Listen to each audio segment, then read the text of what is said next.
彼のおかげで、初めて尽くした。大谷翔平の初降臨で、アスレチックスは大パニック。球団史上初の事態が、次々と起きていきます。こんなの泣いてしまう。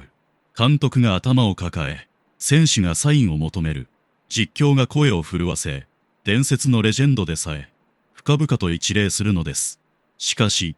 全員の証言を見れば、共通したある一点がわかります。アスレチックスのホームグラウンド、タターヘルスパーク。アスレチックスが2025年にウエストサクラメントに移転して以来、ドジャースが訪れるのはこれが史上初めてのこと。ここで今、一つの異常事態が起きています。その正体は、この後の証言の中に少しずつ姿を現していきます。アスレチックス専属メディアアツシ氏では、2026年のアスレチックスの全試合を見渡した上で、こう言い切りました。私たちは、2026年シーズンのすべてのアスレチックス戦を見渡した上で、断言します。今シーズン、最も期待される対戦は、ドジャース戦です。理由は明確。シゼイ大谷がサクラメントに初降臨するからです。たった一人の選手の来訪が、球団の経済構造を一晩で変えてしまう。これは、現代野球史上初めて見る光景です。アスレチックスの2026年シーズン162試合の中で、SI 氏が選んだ最も期待される対戦が今回の対戦だと断言するのです。敵地のはずのサクラメントが、なぜこんなにも大谷選手を待つ全体で待ち構えるのでしょうか。そのすべての始まりは、2023年に起きたエピソードに隠されていました。当時のアスレチックス本拠地、オークランドコロシアムでの出来事。この時まだエンゼルスに所属していた大谷選手を、アスレチックスは2度にわたって敬遠。ここで、MLB 全体を見渡しても、極めて異例の現象が起きたのです。地元島アキリーニュースが、アスレチックスのファンが自分たちのチームの監督の栽培に対して激しいブーイングを浴びせた。こんなことは異例だ。と、初めて見たスタジアムの光景に驚きを伝えていたほど、のせいで自分の栽培で自分のチームからブーイングされるという、監督人生で初めての経験をさせられた。こう振り返ったのが、その敬遠を決断し、現在もアスレチックスを率いるマーク・コッツェイ監督。彼が打席に入る瞬間、自分のチームファンでさえ息を飲む。あんな現象を作れる選手は、地球上で、ただ一人だ。彼は本当に怖い。でも、同じグラウンドに立てること、それは監督として誇りだよ。アスレチックス陣営の選択が、自軍のファンからすら拒絶されたこの事件。なぜなら、大谷選手の打席そのものが、この時からすでに人々の心を掴んで離さなかったからです。しかし、この信じられない大谷現象は、アスレチックスのクラブハウスにも広がっていたのです。オールスターに2度選出されているブレント・ルーカー選手は、一生の宝物としてこんなエピソードを明かします。僕は、投手の彼から本塁打を打ったことがある。打った側だよ。それなのに僕は、野本へサインをくれと頼みに行ったんだ。彼が史上最高の野球選手であることを疑う人がいるなら、その理由が僕には全く理解できない。毎日でも語り尽くせない男なんだよ。打席で勝った打者の側から、ピッチャーにサインをくださいと、頭を下げに行く。こんな現象はメジャーリーグの常識では考えられない。ルーカー選手からは最大級のリスペクトが止まりません。さらに大谷選手に憧れるタイラー・ソダーストロム選手は、MLB ネットワークに出演した際、衝撃の瞬間を経験しています。番組内で大谷選手とのスイングを比較されたことがあるソダーストロム選手は、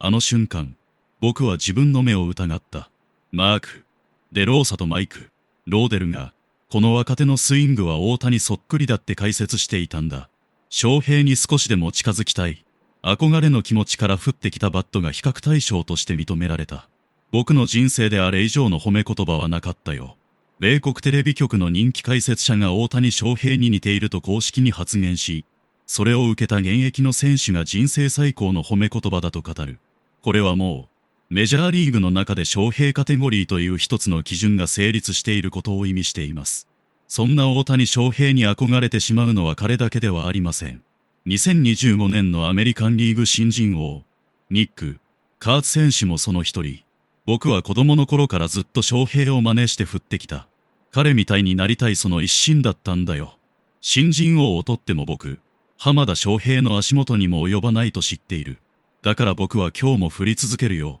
これが2026年シーズン、アスレチックスのクラブハウスを支配している光景です。そしてここからは、アスレチックスのマウンドに立つ投手陣の証言です。彼らの言葉には、ある共通点があります。それは、対戦相手のはずの大谷選手の影響でなぜか自分が変わったというのです。アスレチックス史上最大の契約金で2024年に加入したドミニカ出身の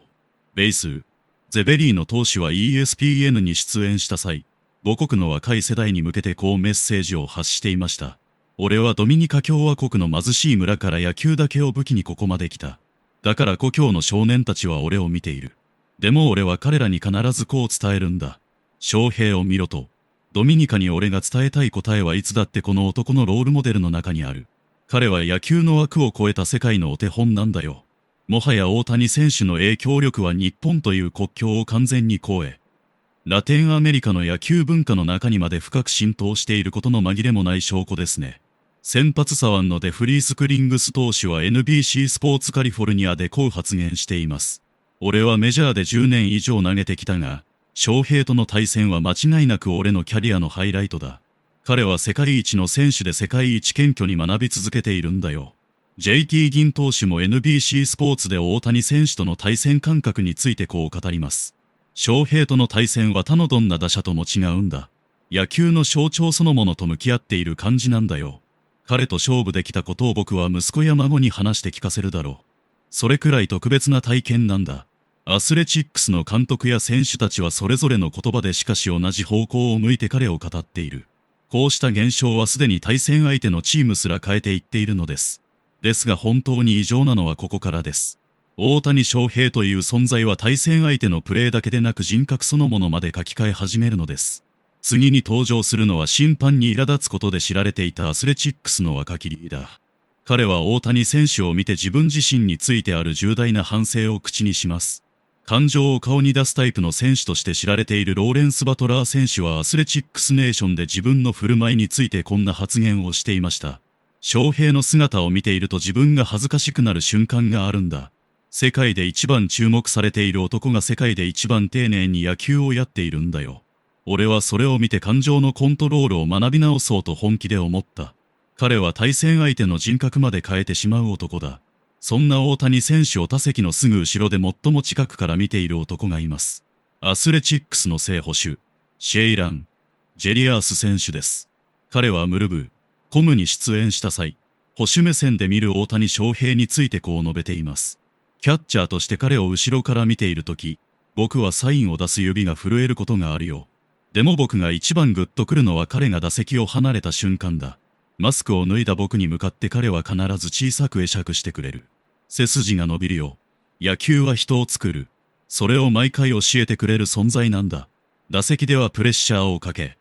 打席を離れれば礼を尽くす。対戦相手が彼は人を作る。とまで語る大谷選手ですが、実は選手だけがこう語っているのではありません。アスレチックスのマイクの前に立つ放送陣たちも揃ってこう告白しているのです。大谷翔平を語るとき、自分の声が変わると、ムルブ史上初の女性プレイバイプレイ専属実況者ジェニー・キャブナー氏は、放送中の経験をこう振り返ります。私はメジャーリーグ史上初の女性メイン実況者として何百試合も中継してきました。けれど彼が打席に入る瞬間ほど球場全体が一斉に息を飲む光景を私は他に知りません。選手もファンも実況も全員の心拍数がシンクロするんです。こんな選手をマイクの前で語れること自体、私の人生最大の特権になってしまいました。アスレチックスの伝説の左腕で、現在は NBC スポーツカリフォルニア解説者のダラス・ブレイデン氏、自身も経験者だからこそ、大谷翔平の異常さをこう語っています。はっきり言わせてもらう。彼がやっていることは普通じゃない。投げて、打って、走って、しかもあの謙虚さ。これが本物のプロだ。彼を放送席から見られる夜は、俺の人生の中でも特別なんだ。ファンにこの奇跡を伝えるのが俺の仕事だ。米野球放送界の名門野球実況の地を継ぐあのキャレイ家の4代目、クリス・キャレイ氏。アスレチックス実況を務める彼は、自身の家系と大谷選手について、こう語っています。祖父ハリー・キャレイから受け継いだこの地の中で、私はずっと伝説の選手をどう語るかを学んできました。けれど、大谷翔平については、形容詞をいくつ並べても足りないんです。彼は私たちの世代にとっての伝説そのものでありながら、しかも今この瞬間、目の前で進化を続けている。マイクを通して彼の打席を伝えるたび、私は野球の神様に感謝しています。こんな選手を同じ時代に見れる幸運を決して当たり前だと思いたくありません。そして、アスレチックスのラジオ実況を31年間続けているケン・コラック氏。1996年からアスレチックス専属の彼は、ベルースポーツビビデでこんな告白をしていました。私はアスレチックスのラジオブースで31シーズン目を迎えた。リッキー、ヘンダーソンも、ジェイソン、ジアンビも、テハーダもこの目で見た。リンス、カリーのようなレジェンドに憧れて、74歳の今もマイクに向かっている。それでも、大谷という男だけは別格だ。彼は野球文化そのものの格を上げる存在なんだ。マイクの前で彼のことを語るたび、私の声は自然と少しだけ震える。長年やってきてこんな経験をさせてくれる選手は、彼が初めてだよ。何千試合も語ってきたベテランが、マイクの前で声が震えると告白する。エースキャスト専属スタジオホストのクリス・タウンゼント氏も、放送現場で起きている現象をこう証言しています。彼の打席が回ってくると、放送席全体の温度が変わるんだ。会話が止まり、全員が画面に釘付けになる。それは打って投げる二刀流だからじゃない。一球一球を絶対に手を抜かない。あの姿勢があるからだ。彼がサクラメントまで足を運んでくれることは、アスレチックスファンにとっても、放送席の私たちにとっても、本当に幸運なことなんだ。中継のプロが揃って、こんな経験は初めてだ。と声の震えを告白する。これはもう異常現象です。ここまで、立場の違うプロたちが、一人の選手について語り続けてきました。ですが、その全員が、まだ一度も口にしていない言葉があります。その言葉を最初に口にするのが、次に登場する、アスレチックスの殿堂入りレジェンドたちです。9度のワールドシリーズ制覇、15度のリーグ優勝を支えた男たちが、揃って同じ言葉を口にするのです。帽子を取らせてくれ。ミスターオクトーバーと呼ばれる、元アスレチックスの殿堂入り、レジー・ジャクソン氏はこう公言しています。私はオークランドで3度、ヤンキースで2度、計5回のワールドシリーズを取った人間だ。勝負どころで本気を出せる選手の凄さを、誰よりも知っているつもりだった。だが、翔平のあのパフォーマンス、これは私の野球の常識をはるかに超えていった。私からも、帽子を取り、深々と一礼させてくれ。これは敗北ではない。新しい時代への祝福だ。ミスターオクトーバーが、その称号の意味そのものを、大谷選手に譲り渡したかのような発言です。元アスレチックスのエース、デイブ・スチュワート氏も、こう熱く語っています。彼の二刀流は、俺たちの知る野球の価値観を完全に破壊してしまったよ。こんな光景が見られるなんて、これまでの野球界で誰も想像できなかった。だが、それ以上に俺が惚れているのは、彼が一切はごらないことだ。試合前後に、グラウンドのゴミを拾う姿に、俺悪い線が緩んだことさえあるんだよ。いかに、この話題をめぐるいくつかの反応をご紹介します。大谷選手がアスレチックス戦に訪れるだけで、球場全体が特別な空気に包まれるなんて、本当にすごいことですよね。記事を読んで最初に感じたのは、敵地のはずのサクラメントが、大谷選手を待つ、聖地のように変わってしまう魔法のような力です。2023年のオークランドでの敬遠事件から始まって、ファンが自軍監督にブーイングを浴びせるなんて、普通じゃ考えられない。監督のマーク・コッツェイさんが、彼が打席に入る瞬間、自分のチームファンでさえ息を飲む、と振り返る言葉に、胸が熱くなりました。大谷選手はただ強い選手じゃなくて、人々の心を動かす存在なんだと改めて実感します。こんな選手が同じ時代にいる幸せを、ファンとして噛み締めたいです。ブレント、ルーカー選手のエピソードが特に心に刺さりました。自分が打った側なのに、大谷選手にサインを求めに行くなんて、プロ野球選手としてのプライドを超えた純粋な尊敬の表れですよね。毎日でも語り尽くせない男なんだよ。という言葉に、聞き手として共感しまくりです。ルーカー選手のようなベテランがそこまで言うんだから、大谷選手の人間性は本当に特別。タイラー・ソダーストロム選手が自分のスイングを大谷選手に似ていると褒められて、人生最高の褒め言葉と喜ぶ姿も微笑ましい。メジャーリーグの中で大谷カテゴリーという基準が出来上がっているという指摘。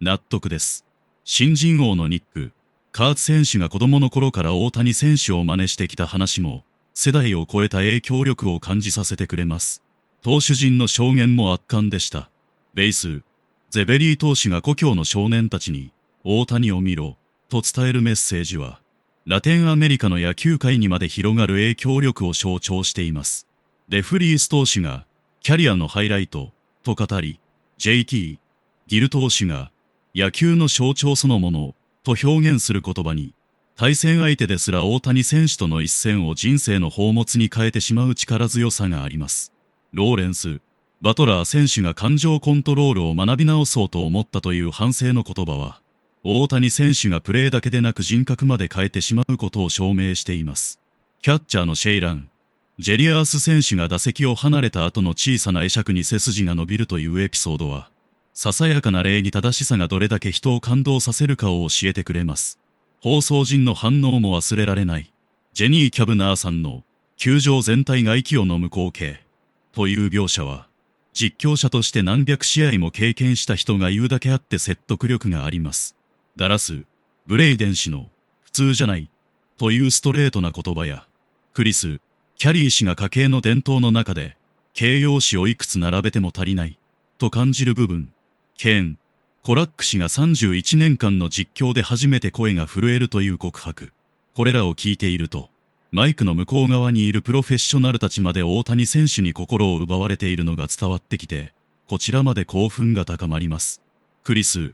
タウンゼンさんの放送席全体の温度が変わるという表現は、聞き手である私たちにもその熱気が届いている証拠です。レジェンドたちの声が特に重みがあります。レジー・ジャクソン氏が帽子を取らせてくれと深々と一礼する姿勢は、ミスター・オクトーバーという偉大な称号を持つ人が新時代を祝福する瞬間として感動的です。デイブ・スチュワート氏が二刀流だけでなく、一切は凝らない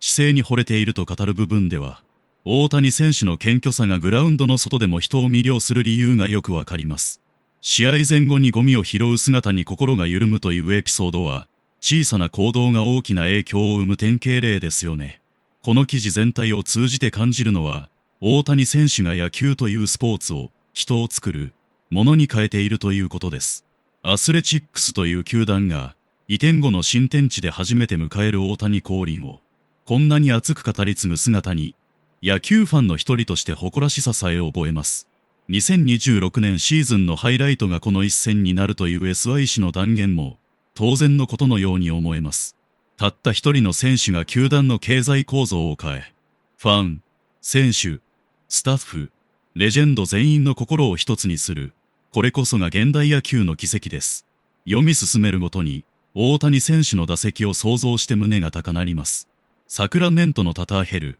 スパークが、ドジャース戦で異様な盛り上がりを見せる様子が目に浮かぶようです。監督が頭を抱え、選手がサインを求め、実況が声を震わせ、レジェンドが一礼する光景は、まるで映画のワンシーンのよう。2023年の敬遠事件がきっかけで生まれたこの大谷現象は、今やアスレチックスのクラブハウス全体をポジティブに変革しています。ルーカー選手のように打者側からサインを求める行為は、競争の激しいメジャーで珍しいリスペクトの形ですよね。あの瞬間、